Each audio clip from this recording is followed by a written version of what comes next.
good morning nights. So obviously I am not there today, but that's alright. That does not mean that our learning has to stop.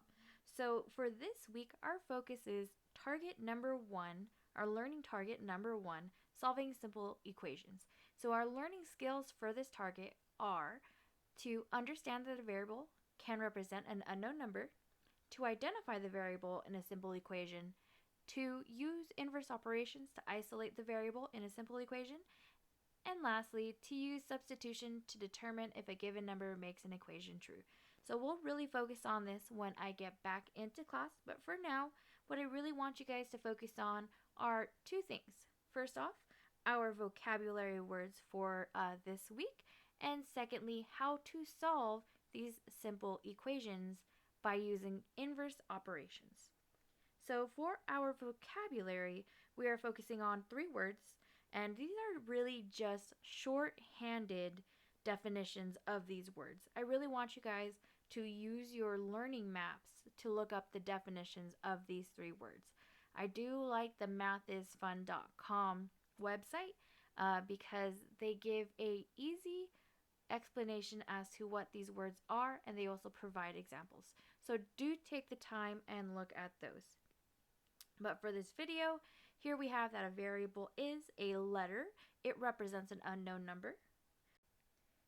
Next, we have inverse operations, which are operations that are the opposite of the given operation. You could think of it as an operation that undoes another. And then the last vocabulary term I want you guys to know is the word substitution. It's the act of substituting, and right now you guys have a substitute teacher, which, replaced me as your teacher for the day. So for us, in our math terms, substitution is going to be replacing a variable with a number.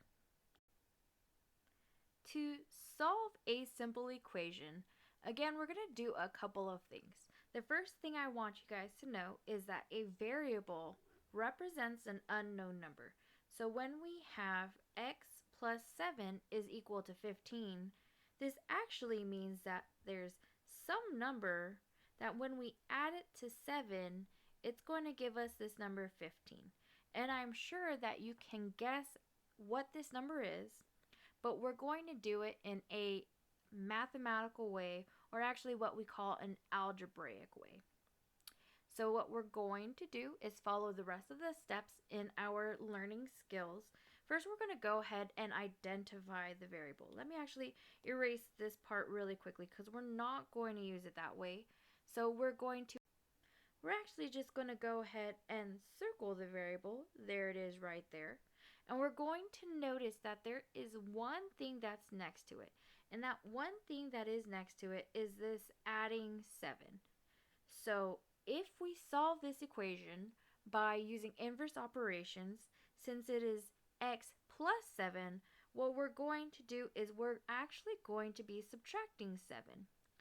But because math is all about this balance, we say we're going to do this to both sides.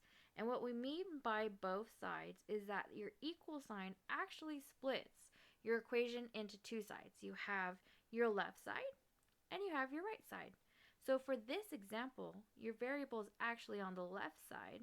So if we subtracted 7 from the left side, we also have to subtract 7 from the right side. We say what we do to one side, we do to the other. And what actually happens is this cancels out because 7 minus 7 is 0. So we just have x is equal to 15 minus 7, which is 8. So we're all done because x is by itself. So we know that that number, when you add it to 7, gives you 15. That number is 8. And we know that because 8 plus 15 does, 8 plus 7 does equal 15. No, I'm not editing that out. It's okay. I make mistakes. You guys know that. And it's as easy as that. So all we have to do is do the inverse operation. All right, let's go ahead and focus in on our next example. Let's call it example number 2. For example number 2, again, what we want to do is identify a variable. What is our unknown? Our unknown is this letter Y. So this again says that we have some number. When we subtract it by 4, it should give us 2. I'm sure that you guys are able to guess what that number is, but again, we are not in a game of guessing. We don't want to do it that way. We want to do it the algebraic way. So we know our variable is y. I'm going to go ahead and split our equation into two sides, our left side and our right side. So since we know that we have our operation being subtracting 4, the inverse of subtracting 4 is adding 4. So I'm going to go ahead and add 4. And what we do to one side, we do to the other. -4 plus 4 is 0. I bring down my y. Y is equal to 2 plus 4 is 6. So our variable y actually equals 6. And we could check this by substituting your y for 6. So 6 minus 4, does that give us 2? It sure does, so we know we did this correctly. And we're done. Alright, 2 more to go, and let's see if I could do these a little faster because my iPad is dying. So we have example number 3 right here. They're all squishing up together. I apologize for that. You're going to notice for this one, our variable z is actually right next to our 5 with no operation in between. And if ever that happens, your operation is multiplication. We learned that a little before, but there's your reminder. I'm going to go ahead and split my equation into two sides, your left side and your right side. And since our operation was multiplying by 5, well, the inverse operation of multiplying is dividing, so I'm going to go ahead and divide by 5. I'm going to divide by using that fraction bar. Remember that fraction bar does mean division. And what you do to one side, you do to the other. 5 divided by 5 is 1. So I just have z is equal to 45 divided by 5. And if you just use a calculator, you do get 9. So here we get that z is equal to 9. Let's see. 5 times z, or 5 times 9. 5 times 9 is 45. 45 is equal to 45, so we're good to go. All right, last one. Whew, okay. Here our variable is a. We're going to go ahead and draw our line down the middle. We have our left side and our right side. Our operation is dividing by 6.